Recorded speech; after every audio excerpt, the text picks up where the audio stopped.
Good morning, student. Myself Praduman, your physics teacher for class 9 and 10 in Modern International School, Hiswa. Student, today just I am going to solve some numericals related with Newton's second law of motion. In previous classes, just I have solved numericals related with F equal to mass into acceleration. That means from Newton's second law. Today I have included Newton's second law and third law also. This is the class for NCERT exemplar problem. Your problem number 1 is say that a constant force acts on an object of mass 5 kg for a duration of 2 seconds. It increases the object's velocity from 3 meter per second to 7 meter per second. Find the magnitude of the applied force. Now, if the force was applied for a duration of 5 seconds, what would be the final velocity of the object? Once again, your question number 1, example 9.1 say that a constant force F is acting upon a object of mass 5 kg. जैसे जैसे question बोल रहा है हम उस तरह से बढ़ते चलेंगे, है ना। तो इस बॉडी का मास कितना है? 5 kg है, मास 5 kg। फोर्स का मैग्नीट्यूड मालूम नहीं है, कितने देर के लिए लग रहा है? For a duration of time 2 second के लिए। And in this time its velocity increases from 3 meter per second to 7 meter per second. That means after 2 seconds its velocity becomes 7 meter per second. So find out the magnitude of force. Force का magnitude find out करना है, तो कैसे करोगे? देख लो, first of all for force mass into acceleration, you have mass but not acceleration. Yes, initial velocity is given, u equal to 3 meter per second, final velocity 7 meter per second, time is equal to 2 seconds. So you apply the formula v equal to u plus at, then you get acceleration, values of acceleration v equal to 7 meter per second and u equal to 3 meter per second plus a into 2 second. Yes, तब आप यहाँ से a को find out करो तो a आपका 2 metre per second square आएगा। हाँ, तो a कितना आ गया? 2 metre per second square. Then values of force कितना होगा? F equal to mass into acceleration. So the magnitude of applied force is, you have mass given m equal to 5 kg. So put the value of 5 here and acceleration 2, that means 10 Newton. तो ये हो गया आपका first question, first example. अब क्या बोला है इसका सेकेंड पार्ट में? If this force is applied for 5 second, और जब ये 5 सेकेंड के लिए लगेगा तब ये कितना डिस्टेंस ट्रेवल करेगा, है ना। Now if the force was applied for a duration of 5 second, तब 5 सेकेंड के लिए लगेगा तो कितना डिस्टेंस ट्रेवल करेगा? Sorry, what would be the final velocity of the object? Final velocity पूछा है जब इस पर 5 सेकेंड के लिए लगे। अब देखो, एक्सेलरेशन तो मालूम हो गया 2 metre per second square, u मालूम है कितना है हमारा? 3 मीटर पर सेकेंड, और v मालूम करना है, ये नहीं मालूम कितनी देर में, तो 5 सेकेंड में। तो अब आप सिंपल फॉर्मूला अप्लाई करेंगे। कौन सा formula? v equal to u plus 80 and get the result, v equal to u plus 80। So u equal to 3 plus 2 into 5, so 13 metre per second. इस तरह से आपका सॉल्यूशन इसका कंप्लीट हो गया, है ना। तो इनिशियली से जब आपका 5 सेकेंड के लिए लगाया गया तो 13 मीटर पर सेकेंड आया। क्लियर? अब आपका दूसरे प्रॉब्लम पर हम आ जाए। ये आपका क्वेश्चन नंबर 1 था, है ना। अब सेकेंड क्वेश्चन पे आ जाए, your question number 2।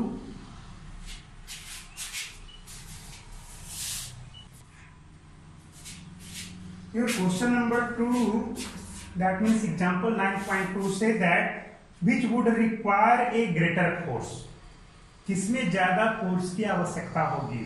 First case, accelerating a 2 kg mass of at 5 metre per second square. 2 kg को कितने से एक्सेलरेट करना है जी? मास 2 kg को 5 मीटर पर सेकेंड स्क्वायर से, या 4 kg मास को 2 मीटर पर सेकेंड स्क्वायर से। किस केस में? मास ये रहा, एक्सेलरेशन बताओ m1 sorry m2 a2 m1 और a1 है ना। इस तरह से किस केस में आपको ज्यादा फोर्स की आवश्यकता होगी? तो सिंपल सा है, इसके लिए F1 निकालोगे तो कितना होगा? 2 × 5 10 न्यूटन। इसके लिए F2 निकालोगे तो 4 × 2 8 न्यूटन। किसमें ज्यादा लगा? इसमें। बहुत ही इजी क्वेश्चन था, आप लोग बना भी सकते थे। अगला क्वेश्चन है आपका, a motor car is moving with a velocity of 108 kilometre per hour. कितना से? Moving with a velocity of, initial velocity कितना दिया? 108 kilometre per hour. And it takes 4 second to stop, यानी कि फाइनल वेलोसिटी 0 होने के लिए कितना टाइम लिया? ये 4 सेकेंड। जैसा क्वेश्चन ने कहा है आपको उस तरह से लिखना है। क्या कहा है कि and it take 4 second to stop after the brakes are applied. Calculate the force exerted by the brake on the motor car if the mass along with the passenger is 1000 kg। मास कितना है passenger के साथ? 1000 kg है ना। आप बना भी सकते हो इस चीज को, बहुत ही इजी है। U इक्वल टू कितना है जी? किलोमीटर। ये आपका क्वेश्चन नंबर 3 ये कंप्लीट हो चुका है। ये U equal to 108 kilometre per hour. आप इसे मीटर पर सेकेंड में कन्वर्ट करो स्टैंडर्ड यूनिट में, SI यूनिट में। तो कैसे करोगे? तो you have to multiply 5/18 into 5/18 metre per second. और ऐसे भी चाहो किलोमीटर को 1000 से कर दो, आवर को 3600 से। यहां से करोगे तो यहाँ कितना आ जाएगा? 6 आ जाएगा और आपका 30 मीटर पर सेकेंड आ गया। तो U हमारा 30 मीटर पर सेकेंड, क्लियर है ना। V हमारा 0 है, टाइम तो हमें पता नहीं है ना, आपका टाइम मालूम नहीं है। B equal to U plus 80 है ना। कितना टाइम दिया है? नहीं दिया है। हाँ दिया है, it takes 4 second to stop. Yes, यहाँ टाइम दिया गया है 4 सेकेंड। तो आप यहाँ से निकाल सकते हो। B equal to U plus 80 लगाओगे, B equal to U plus 80। B तो फाइनल वेलोसिटी 0 है, U आपका 30 metre per second plus A, ये तो हमें सॉरी क्या लिखा गया यहाँ पे? B equal to U plus 80। ठीक है, यहाँ पे प्लस में क्या करोगे? A एक्सेलरेशन तो फाइंड आउट करना। T कितना हो जाएगा हमारा? 4 second. So A equal to -7.5 metre per second. तो ये निगेटिव एक्सेलरेशन क्या शो करता है? क्या स्पीड डिक्रीज करेगा, डी एक्सेलरेशन होगा। That means force is backward direction में, जिधर की ओर मोशन हो रहा है उसके बैकवर्ड डायरेक्शन में पीछे की ओर लगेगा। That means F equal to mass into acceleration. So mass is 1000 kg along with passenger और A is 7.5। So the force is negative, यानी कि -7500 न्यूटन। ये आएगा, इतना ही आएगा, ज्यादा आएगा, 7500 न्यूटन आ गया। ये नेगेटिव मतलब आपको ब्रेक लगाया गया है। yes. Your example number 9.4 say that a force of 5 Newton gives a mass m1. A force of 5 Newton give a mass m1. Yes, m1 and acceleration of 10 meter per second square, 10 meter per second square, and a mass m2 for mass m2 and acceleration of 20 meter per second square. If both, what acceleration would be it give if both the masses are tied together? Simple सा question है कि एक body है जिसका मास क्या है? m1 है ना। जब इस पर फोर्स अप्लाई किया गया तो 10 मीटर, ये 5 न्यूटन ही अप्लाई किया गया है दोनों पर, M1 पर भी और M2 पर भी। तो जब ये M1 पे अप्लाई किया गया, M1 पे, तो सॉरी ये 5 न्यूटन है, ये M1 है, कितना एक्सेलरेशन प्रोड्यूस हुआ 10 metre per second square. That means mass तो आप निकाल ही सकते हो, मास निकल जाएगा। और जब ये M2 पे अप्लाई किया गया यही 5 न्यूटन ही, तब कितना एक्सेलरेशन प्रोड्यूस हो गया, तो आपका 20 मीटर पर सेकेंड स्क्वायर था। तो बताया जा रहा, क्वेश्चन कह रहा है कि जब दोनों को टाइट कर दिया जाए, एक साथ बांध दिया जाए और अब वही फोर्स को लगाया जाए, तब क्या एक्सेलरेशन आपका प्रोड्यूस होगा, है ना। ये है आपका क्वेश्चन। तो यहां से निकाल लो, क्या करोगे यहां से, acceleration that means m1 equal to क्या हो जाएगा F by A, F equal to mass into acceleration. यहां से निकाल लो m2 इक्वल टू क्या हो जाएगा F by A, यहां से भी निकल जाएगा, ठीक है। अब इसके बाद क्या हो जाएगा, यहाँ पर तो दोनों है जी, m1 है और m2 दोनों मास आ जाएगा। तो यहाँ से A आप निकाल लोगे, A' जो है आपका फाइंड आउट हो जाएगा, A1 दे दो, A2 दे दो और इसे A3 नाम दे दो, ठीक है। तो A3 निकल जाएगा, सिंपल सा है, बहुत इजी क्वेश्चन है। यहाँ पे फोर्स कितना है 5 न्यूटन, 5 रखोगे, नीचे 10 रखोगे तो कितना आ जाएगा 5 by 10, कितना आ गया ये 0.5 kg। यहाँ पे रखोगे तब कितना आ जाएगा कि यहाँ पे 5 by 20 0.25 kg आ गया। तो टोटल कितना हो गया ये 0.75 kg हो जाएगा। दोनों को ऐड करोगे तो A3 निकल जाएगा। A3 क्या होगा, A3 5 by 0.75 हो जाएगा, F by M होगा ना, तो यहाँ से कैलकुलेट कर दोगे, हो जाएगा 75। इजी वे में आपका एक्सेलरेशन निकल जाएगा, क्लियर। तो ये आपका मैंने क्वेश्चन तो लगभग सोल्व ही कर दिया है, सिर्फ आपको ट्राई करना है थोड़ा सा। आइए आगे का क्वेश्चन देखें।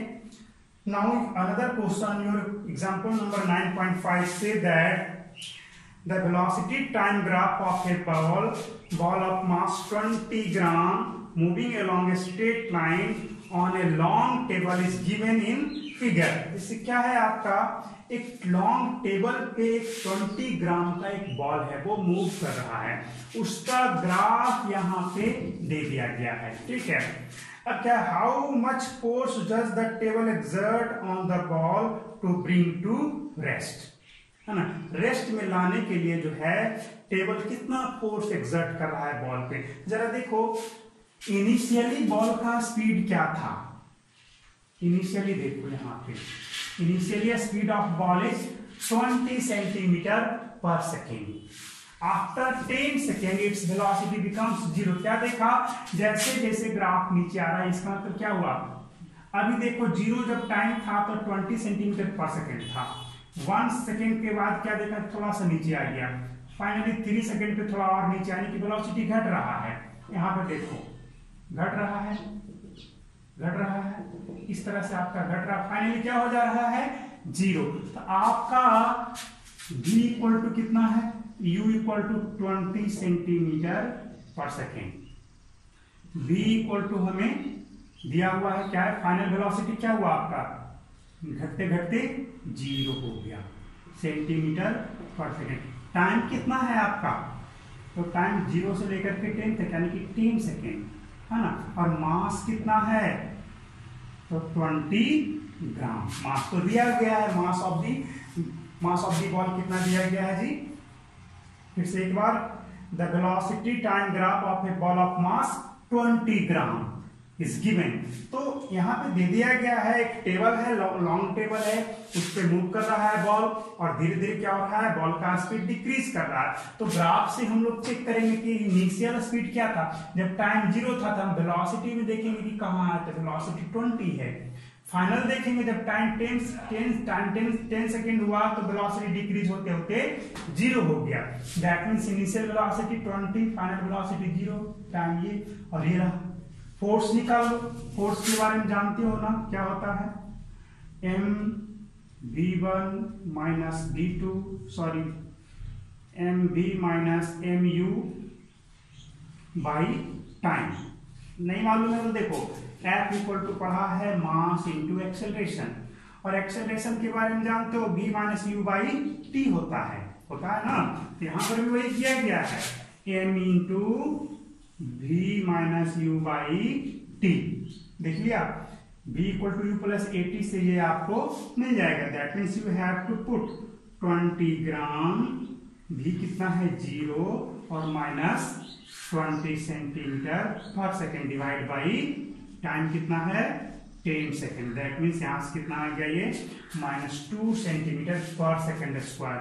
तो 2 से मल्टीप्लाई करोगे तो कितना आ जाएगा -40 ग्राम metre per second square centimetre है। बताओ ये कौन सा यूनिट है, सीजीएस यूनिट में है, तो हम इसे न्यूटन नहीं बोलेंगे, इसे डायन बोलेंगे। तो कितना डायन फोर्स आ गया -40 डायन। तो मैग्नीट्यूड ऑफ फोर्स कितना आया -40 डायन। That means force exerted by the table on the ball is -40 डायन। तो ये क्वेश्चन नंबर आपका 9.5 था। क्लियर हो जाना चाहिए। इनिशियल वेलोसिटी दिया गया, फाइनल दिया गया, टाइम दिया गया, मास दिया गया, फोर्स ही निकालना है। तो फोर्स के लिए जानते हो m equal to v minus u by t होता है, या m इंटू ए की जगह v minus u by t भी पुट कर सकते हो। फाइनल वेलोसिटी मालूम, इनिशियल वेलोसिटी मालूम, that means answer calculated. A bullet of mass 20 gram is horizontally fired with a velocity of 150 meter per second from a pistol of mass 2 kg. What is the required velocity of pistol? आइए एक important term समझा देता हूं मैं कि जब भी हम किसी बंदूक से बुलेट को फायर करते हैं तो बुलेट आगे निकलती जरूर है लेकिन उसके साथ साथ ये जो गन है वो बैकवर्ड में जर्क प्रोड्यूस करता है। उसको हम लोग रिक्वायर्ड स्पीड बोलते हैं। ऐसा क्यों होता है? तो कंजर्वेशन ऑफ लीनियर मोमेंटम को फॉलो करते हुए करता है, क्योंकि यहाँ पे एक्सटर्नल फोर्स आपका 0 है। बुलेट को जब फायर किया गया तो यहाँ पे एक्सटर्नल फोर्स 0 है। कुछ के मन में ये आएगा कि हम यहाँ पे जो ट्रिगर है उसे दबाया तो एक्सटर्नल फोर्स अप्लाई किया, नहीं, यहाँ पे इस ट्रिगर को दबाने से एक्सटर्नल फोर्स नहीं लगा, सिर्फ बुलेट को चार्ज किया, बुलेट को चलने के लिए तैयार किया। बुलेट तो बाद में विस्फोट हुआ। ऐसे विदाउट आपका बुलेट आप जब ट्रिगर को दबाओगे तो क्या रिक्वायर्ड स्पीड, क्या कोई जर्क लगता है? नहीं लगता है। एक्चुअल में होता क्या है कि जब इस ट्रिगर को ऑपरेट किया जाता है, ट्रिगर को ऑपरेट किया जाता है तो बुलेट में देखोगे, बुलेट में रहता है क्या, एक पॉइंट रहता है जिसकी वजह से इस पर आघात होता है, इस पर स्ट्राइक करता है और उसके बाद इसको ब्रेक करता है। अंदर में बुलेट के अंदर कंबसन स्टार्ट हो जाता है, भयंकर आग लग जाती है, जिससे क्या होता है इसके अंदर काफी हाई प्रेशर जनरेट हो जाता है इस बुलेट के अंदर। और उस हाई प्रेशर की वजह से यहाँ पर एक बीकर पोर्शन रहता है जिसको कि बुलेट क्या करता है, इसको तोड़ करके इसको आगे की ओर भगा देता है। तो इसी प्रेशर की वजह से बुलेट आगे निकल जाता है और बुलेट का जो सेल रहता है वो यहीं पे बचा का बचा रह जाता है ना। ये है, तो इस तरह से बुलेट वर्क करता है कि जब काफी हाई प्रेशर जब इसके अंदर जनरेट होता है तो बुलेट बाहर निकलता है। तो बताओ यहाँ पे ट्रिगर के दबने से सिर्फ क्या प्रोसेस हुआ, तो बुलेट के अंदर कंबसन हुआ, प्रेशर जनरेट हुआ और वो प्रेशर ही इंटरनली फोर्स लगाया, वही प्रेशर इंटरनली फोर्स लगाया और वो बुलेट को आगे फेंका और बंदूक को पीछे धकेला। तो आइए क्वेश्चन को देख ले। अब क्वेश्चन कह रहा है कि बुलेट ऑफ मास 20 ग्राम है इसका और इसका कितना है 2 kg मास है ना। तो ये कितना वेलोसिटी से मूव कर रहा है जी, ये आपका 150 मीटर पर सेकेंड से, तो ये इधर की ओर जाएगा तो ये गन को पीछे की ओर धकेलेगा। तो कितना रिक्वायर्ड स्पीड है, यही हमारा क्वेश्चन पूछ रहा है। चलो इनिशियल मोमेंटम क्या था जी सिस्टम का, initial momentum of the system mass m1 v1 plus m2, चलो u1 ले लें, u2। इनिशियल मोमेंटम के बारे में बात करो, m1 कितना है हमारा, m1 हमारा है 20 ग्राम बुलेट, m2 हमारा है 2 kg और initially both are in rest, that means u1 बराबर u2 बराबर 0। फाइनली क्या है आपका बुलेट मूविंग विद v1 बराबर 150 metre per second and V2 you have to find out. So put the values of conservation of linear momentum. Say that initial momentum is equal to final momentum. तो initial momentum तो आपका क्या हो जाएगा m1 u1 plus m2 u2, क्योंकि external force तो zero है. That means momentum will be conserve. That means m1 u1 plus m2 u2 equal to m1 v1 plus m2 v2. यार 0 प्लस 0 इज इक्वल टू यहाँ पर क्या हो जाएगा m1 v1. m1 आपका 20 gram, that means 20 by 1000 kg, v1 150 metre per second, और plus में क्या हो जाएगा आपका m2 2 kg और इंटू v2. अब निकल जाएगा यहाँ से बहुत इजी में. क्या 150 मीटर पर सेकेंड है या यस मीटर पर सेकेंड है. हो गया. यहाँ से कैलकुलेट करो, यहाँ से सबको कैंसिल करोगे तो सिर्फ और सिर्फ 3 मिल जाएंगे. यहाँ से v2 कितना आ जाएगा, ये तो 3 आ जाएगा, sorry 0 equal to 3 metre per second plus 2 kg, sorry यहाँ पर रहने दो 2, यहाँ पर kg भी रहेगा 2 kg इंटू v2. यहाँ से v2 निकाल लोगे तो कितना आएगा 1.5 मीटर पर सेकेंड, निगेटिव में आएगा. तो रिक्वायर्ड स्पीड क्या हो गया -1.5 metre per second. This is the required speed of gun. Your question number 9.7. A girl of mass 40 kg jumps with a horizontal velocity of 5 meter per second onto a stationary cart with frictionless wheel. देखो यहाँ पर एक cart है, इस तरह से है, इस पर एक गर्ल्स खड़ी है, ये गर्ल्स है ना, गर्ल्स है इस तरह से, है ना. चलो ठीक है, जैसा भी डायग्राम हो, है ना. वो यहाँ पे खड़ी है. जंप्स विथ हॉरिजॉन्टल वेलोसिटी, ये क्या करती है, आगे की ओर जंप करती है. किस वेलोसिटी से, तो 5 मीटर पर सेकेंड से. और ये क्या है, फ्रिक्शन लेस आपका व्हील है. तो होगा कि जैसे ही आगे की ओर ये जंप करेगी, कार्ट जो पीछे की ओर मूव करेगा, है ना.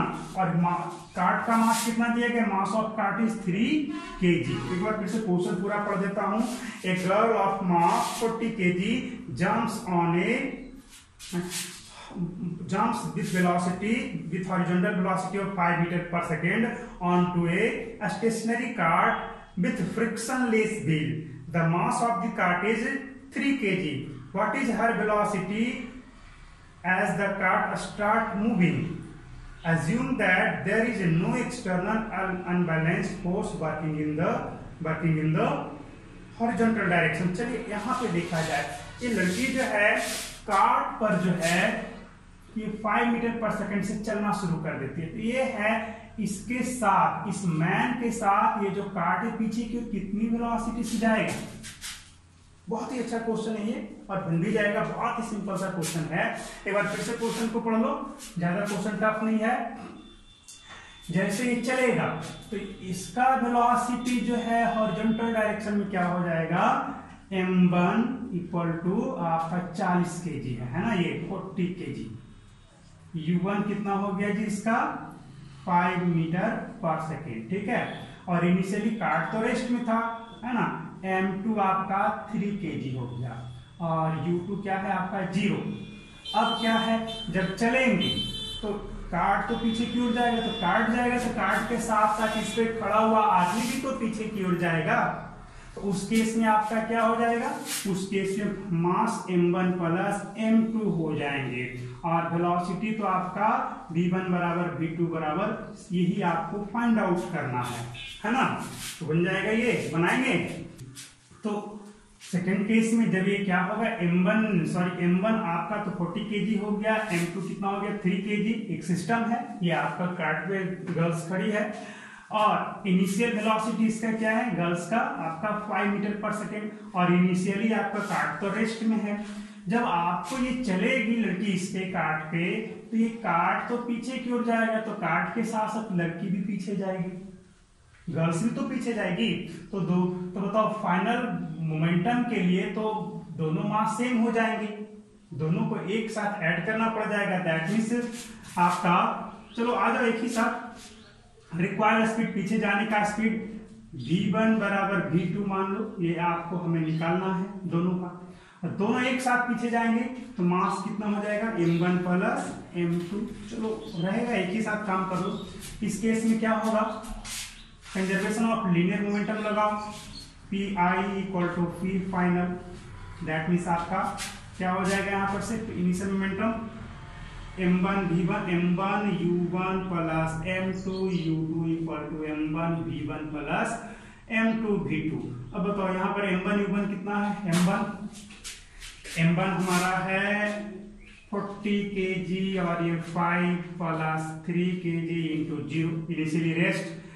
m1 v1 v2 तो इक्वल ही है, तो m1 plus m2 into v नाम दे दो।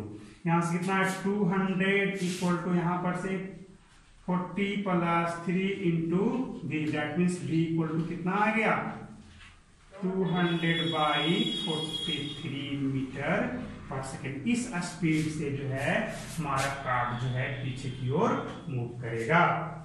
क्लियर है, सिंपल सा है कि गर्ल्स जो है इस पे चलेगी तो कार्ड तो पीछे जाएगा, तो कार्ड पीछे जाएगा तो गर्ल्स तो कार्ड पर ही है ना, तो कार्ड के साथ साथ गर्ल्स भी पीछे की ओर जाएगी, तो पीछे जाने का स्पीड दोनों का सेम हो गया। और आगे कौन जा रहा है, सिर्फ गर्ल्स 5 मीटर पर सेकेंड से जा रही थी, तो इसके लिए ये रहा, इसके लिए इनिशियल, कार्ड के लिए इनिशियल 0, फाइनल तो दोनों के लिए सेम ही वेलोसिटी है। ठीक है।